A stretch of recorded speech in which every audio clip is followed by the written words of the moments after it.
बहुत से छोटे जीव पैरों के नीचे आ जाते हैं और मर जाते हैं। तो क्या यह पाप है या कभी यदि हम कठोर पादुका पहने हैं तो बहुत देख के पैर रखे, आराम से पैर रखकर चले। ये शास्त्र का नियम है कि हमारा पैर किसी जीव के ऊपर न पड़े। ये हमें भगवान ने आंखें दी और विवेक दिया है। यदि भूल से कभी ऐसा कुछ हो ही जाता है तो भगवान नाम जप होता है, उस जप के प्रभाव से वो अपराध बनने ही नहीं पाता। इसलिए हम प्रभु की शरण में हैं, प्रभु का निरंतर सुमिरन कर रहे हैं।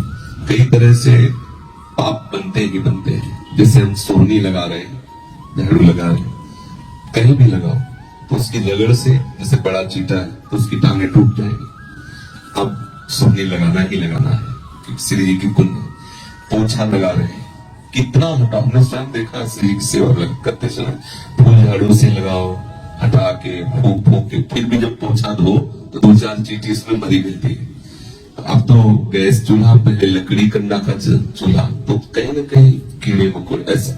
तो ये तो व्यवहार में ऐसी त्रुटि, इसीलिए सतत भगवत स्मरण करता रहे तो ये अपराध इसे मलिन नहीं कर पाएगी।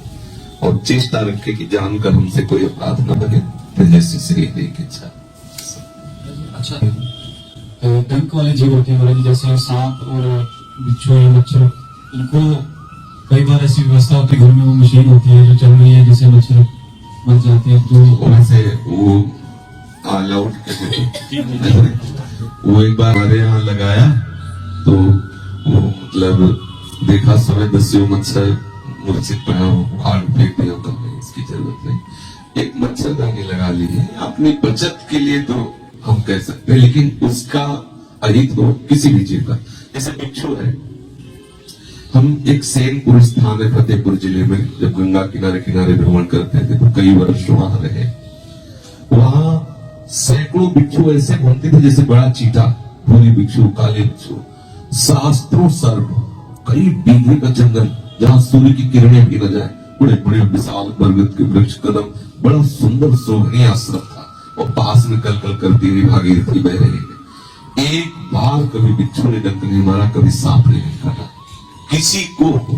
ये आश्रम की ऐसी महंग।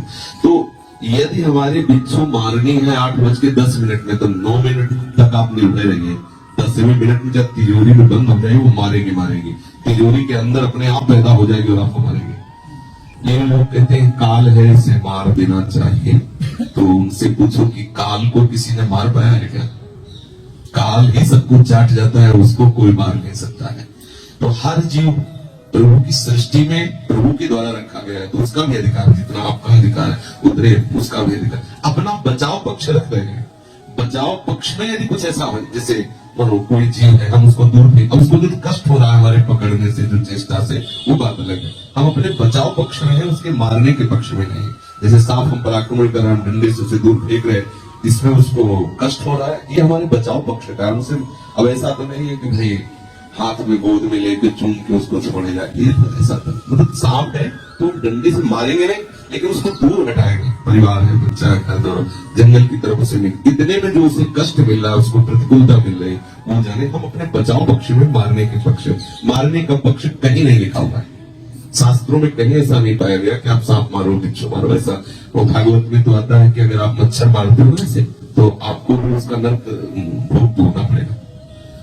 स्वाभाविक खुजलाहट हो रही है, हमारा पीछे से हो गया, और दिखाई नहीं दिया, वो बात निकले। लेकिन ऐसे कुछ लोग ऐसे करते रहते, मारते रहते, ऐसा प्रकृति है, संसार है, भगवान सबकी रचना है। अपना बचाव पक्ष कर सकते हैं।